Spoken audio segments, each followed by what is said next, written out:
this video we are going to look at the game between Richard Reti and Max Euwe. Now Richard Reti was one of the founders of the hypermodern school in a way.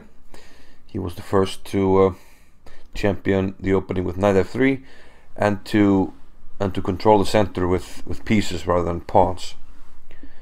Meanwhile, Max Euwe is no slouch.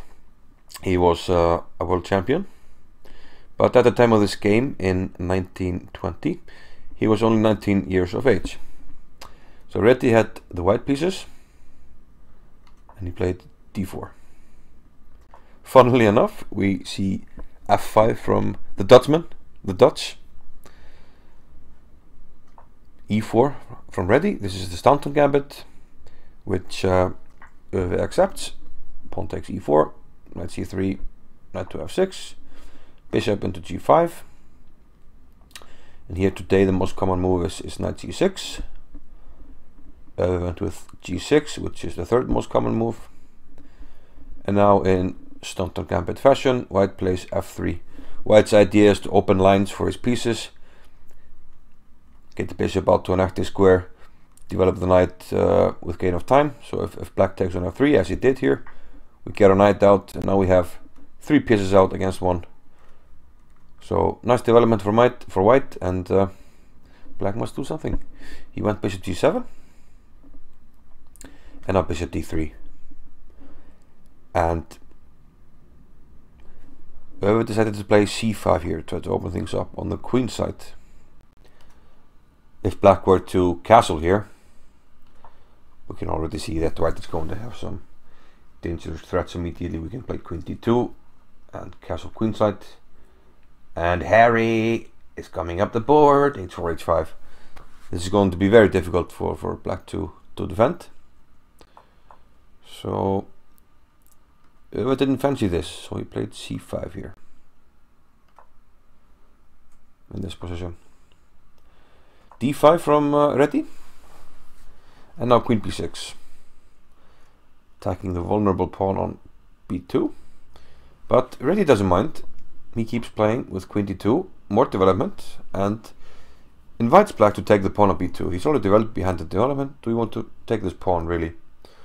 Well, Euwe thought that he had sprung a trap here, and he took on b2, expecting rook b1, which happened. And now he played, what do you think Euwe's idea was? It was perhaps not a good one, but he thought it was a good one. He played knight takes d5. Now his idea here is, if you look at some variations, is if white captures the queen, we're going to play bishop takes c3, and black should be fine here. White's going to have to give up the queen for the bishop. And although white is still ahead in development, black has plenty of pawns and should be able to consolidate here. However, Reti didn't cooperate. He took on d5, inviting Euwe to take his rook on b1, which Euwe did. Queen takes b1 check, and now, in the style of the old masters, he offers a second rook. The idea here is not to play queen d1, exchange queens, no way. We have an attack, we have development, we want to mate the king. So, be my guest, take the other rook. That's exactly what Euwe did, he took the other rook. If we have a quick look at declining the offer, perhaps trying to have the queen ready to back into the defense somehow, well then, knight takes e7 is a tough move to meet. The thing is that the knight prevents black from castling, and this rook is coming quickly to e1, lining up against the king. Let's see a sample variation. d6, rook e1, and this is just carnage. If the king tries to run, bishop b5, knight c6, and we have quick mate here, rook e7 and queen takes d6. So not very good choices here, and black went with queen takes the other rook. Might as well grab all the material. And here Reti played bishop takes e7, which is probably an okay move, but it looks like knight c7 would have been strong here. And it actually looks like white is mating in almost all variations. Let's see some quick sample lines. Like king f8, we have bishop takes e7, the queen enters with queen g5 check. Where to go? If we back off, there is queen d8 check, and now, yes, of course, knight g5 checkmate. So let's go back. If we go in the other direction, king d6, knight b5. This will quickly get mated. If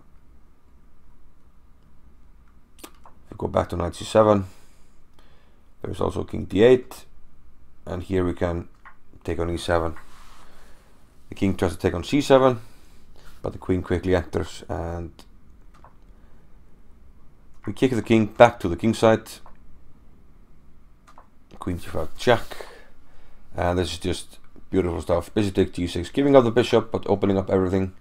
The king goes to d8, and now the rook is attacked. And have a look at this. Queen f6 check, and then whatever you interpose, just call the cavalry. The last piece comes into attack. Mate on f7 is unavoidable. Black can only give up the queen. He's up two rooks. It's total non-factor. But okay. Actually, Reti played bishop takes e7. So let's have a look at that. And that was equally bad for Euwe. He played d6. Reti took on d6. And black must find something as the white pieces are getting ready to enter here with devastating effect. He played knight c6, but not bishop b5. And the king can't survive here. Bishop takes c6, b takes c6, and we have queen e2 check. And now there's nothing to be done. The king went to d8. If it were to go in the other direction, to f7, a quick mate will follow. Knight g5 check, king to g8. The knight will give a check. We'll have a discovered check. And since the knight has moved from d5, we have opened up this diagonal, and we can play queen c4 check. And this is mate.